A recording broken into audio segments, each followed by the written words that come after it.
Salam, hər vaxtınız xeyir olsun. Kanalıma xoş gəlmisiniz.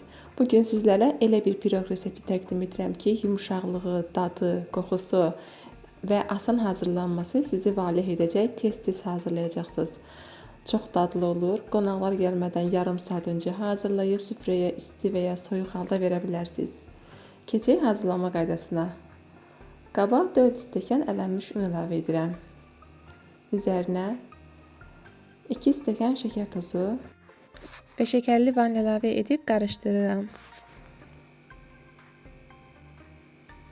Bunları yaxşı qarışdırdıqdan sonra üzərinə otaq temperaturunda tam yumuşaq kərə yağı əlavə edirəm. Kərə yağını margarinlə də əvəz edə bilərsiniz.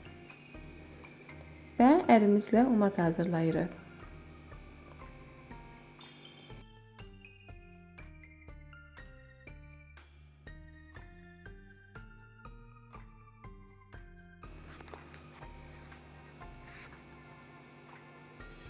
Umazımız artıq hazırdır. Gördüyünüz gibi un qalmadı, şəkər tozu, yağ və un bir-birinə tam qarışdı. Və bu məqamda yumurta və qatıq əlavə etmədən öncə 1 stəkan umazdan ayırıb bir kənara qoymaq lazımdır. Mən unutmuşdum. Son anda xatırlayıram. Qatığı döktükdən sonra xatırlayıram ki, üzəri üçün 1 stəkan ayırmaq lazımdır. Siz bunu əvvəlcədən etsəz çox yaxşı olar.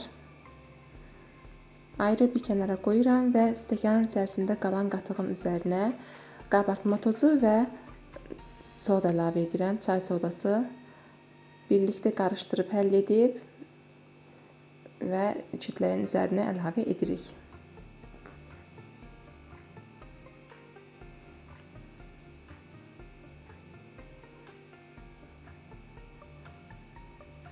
Və ən sonda isə birlikdə bunları çox yaxşı qarışdırmağa başlayırıq. Silikon qaşıqla və yaxud da tel çırpıcı vasitəsilə yaxşı-yaxşı qarışdırırıq. Əvvəlcə yumurtaları yaxşı-yaxşı qarışdırıram. Daha sonra isə hər birini umazla birlikdə bu şəkildə qarışdırıram. Siz də bu arada hələ də kanalıma abunə deyilsinizsə mütləq abunə olun. Çünki burada bir-birindən fərqli və ləzzətli reseptlər bölüşürəm. Və videomu mütləq like edin. Dəstəyiniz mənim üçün çox önəmlidir. Və kütləmiz hazırdır. Soba listinə duru yağ əlavə edib fırça ilə hər tərəfinə yayıram. Kərə yağı da əlavə edə bilərsiniz. Hazırladığımız xəmiri soba listinin içərisinə boşaldıram. Daha sonra bərabər şəkildə hər tərəfinə yayıram. Yaydıqdan sonra 1-2 dəfə yerə vururam ki, hər tərəfinə bərabər şəkildə paylansın. Ən sonunda isə üzərinə əvvəlcədən götürdüyümüz ovuntudan səpib eyni şəkildə bərabər paylayaraq hər tərəfinə əlimizlə hamarlayırıq. Və əvvəlcədən isitdiyimiz 170-180 dərəcəlik sobada alt-üst rejimdə pişməyə qoyuruq.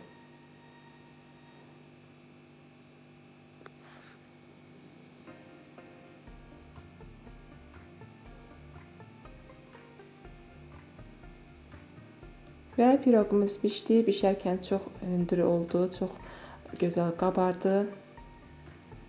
Ətri, qoxusu evi bürüdü. Siz də mütləq hazırlayın. İnanın ki, peşman olmayacaqsınız. İlk istisi çıxdıqdan sonra dərhal kəsib dadına baxmaq istəyirəm və sizə göstərmək istəyirəm içərisini.